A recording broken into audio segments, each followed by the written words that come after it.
They're essentially worm poo and worm babies. And then something that all around is good to add is green sand. It adds a really good amount of potash, so potassium, and iron, magnesium, and silica, as long as 30 other trace minerals that aren't listed on that NPK.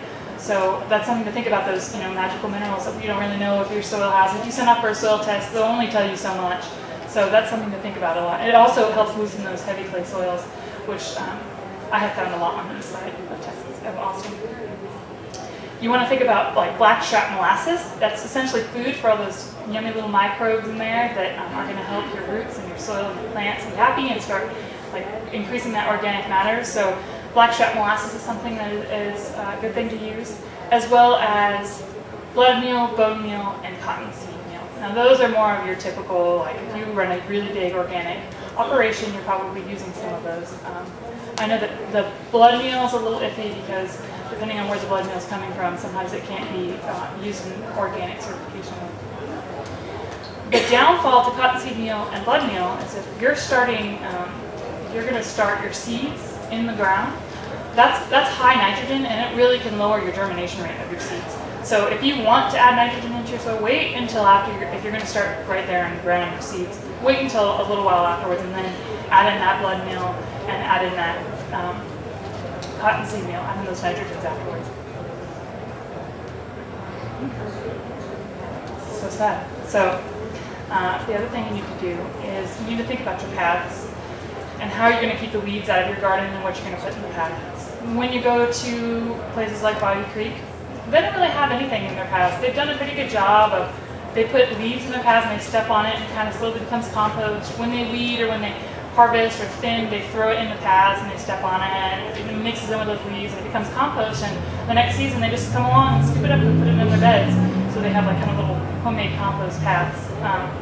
If you've got Bermuda though, that's not going to be enough. So you're going to think about maybe putting down, I don't know, I put down newspaper, then cardboard, then jute bags, and then mulch on top of it. So as much as you can put down, the better to keep things out of there, and also to keep the moisture in that soil.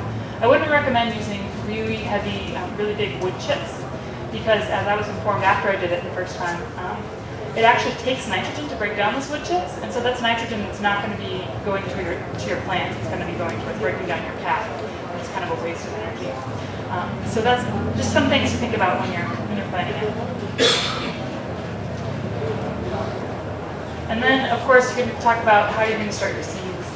And you can put them in the ground, and generally if you start your seeds in the ground, maybe your germination rates will be lower. You'll have to watch it really closely to make sure they stay moist. And you're going to have to thin. And thinning is one of the saddest things that you can do as a farmer. And I think that there's something should be said about letting your neighbor thin your crops, not letting yourself thin them, because it's very, very difficult. You work so hard to grow them. Well, the other way is to start them, of course, in seed flats or in 4-inch pots, and to transplant them into the ground. So these are seed flats that I make. They're made out of cedar, and they're currently continuously being tested. But you can buy them online. They're like $14. Redwood or cedar seed boxes. They're normally made with a little bit thinner wood. These are just what you can kind of buy at Home Depot or something like that, and make it yourself. But it costs like $10 to make it yourself. So $14 to buy it new or $10 to make it yourself. It's up to you. But then you can start things in rows and then hand transplant them by just kind of pulling them apart gently and putting them straight into the ground afterwards. That allows you to control your spacing. And if you're doing intensive gardening, this will, when you're thinning, you don't know which ones are really going to be the weak ones or which ones won't germinate. So you need to do the best, strongest one possible in a very optimal planting spacing. So that's something that's really beneficial with transplants. Something else to think about is when you're transplanting is to use liquid seaweed. Seaweed provides vitamin D, which is essentially, for the body, it can help you deal with shock, right? It helps humans deal with shock. So it's helping those plants deal with shock of transplanting. So I always soak them before I rip them apart, and then I always, their first watering, I water it with seaweed water. You can get it in powder form, or you can get it in liquid form as well. And then the next thing that's really important is mulching. There are a lot of good options for mulch, but some of the more readily available for us are leaf mulch or straw. Don't use hay because it has seeds in it. You can also use pine straw, which is my my mulch of choice. I actually drive to East Texas to a friend's, like not East Texas, it's like an hour east of Austin, and I just like bale my own pine straw and take it with me to the farm. And it's great because it's slightly acidic, so as you're watering over time, it's kind of giving some acidity to your soil. I put at least 6 inches on there, make it real thick because it keeps in the moisture and helps keep out a lot of pests as well.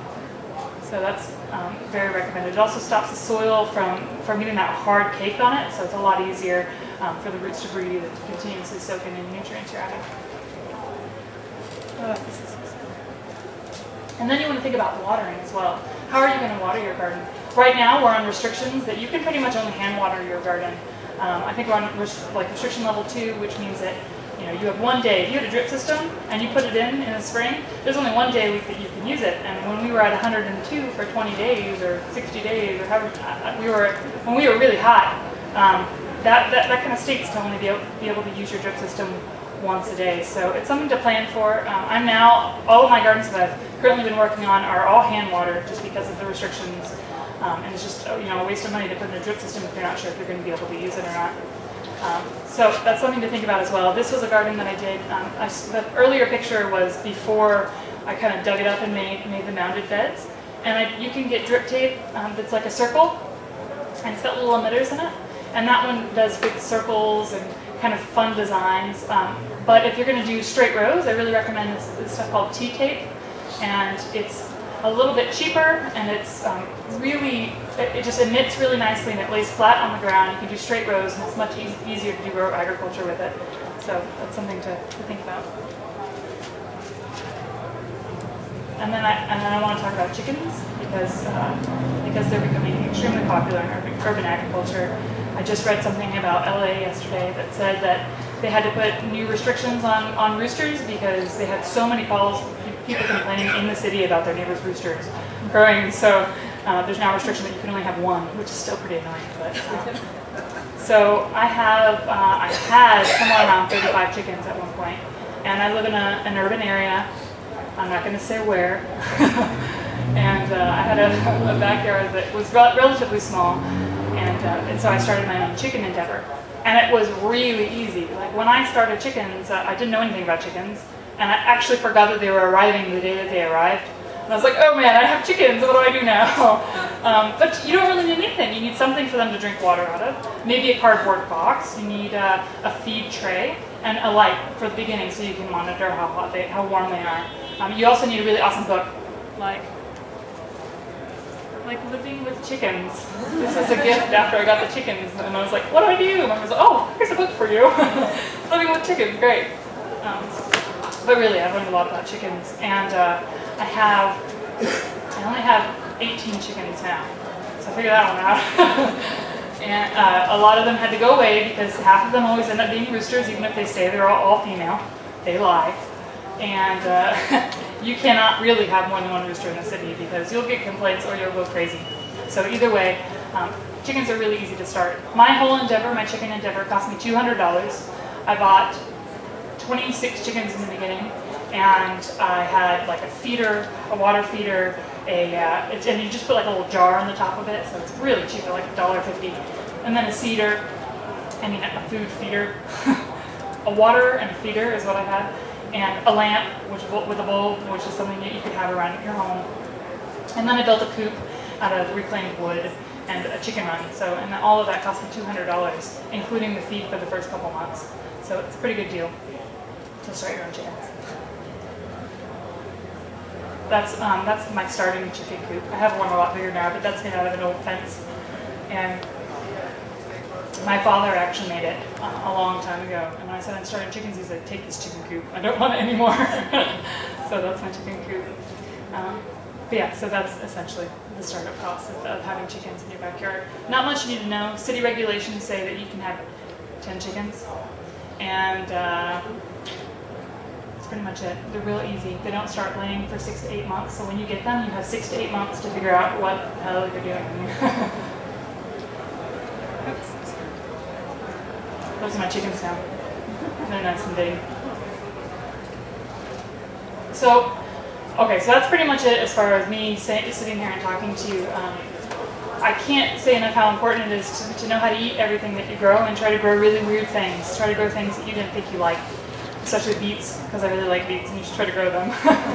Or like endive, or I think something else, or like Jerusalem artichokes, things that are tasty, and try to figure out how to eat them, because that's the most fun about urban agriculture. The best part about it is eating it afterwards.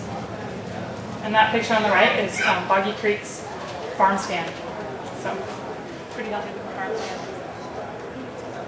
Oh yeah, always ask for helpers. This is a group of my friends helping me double dig some beds.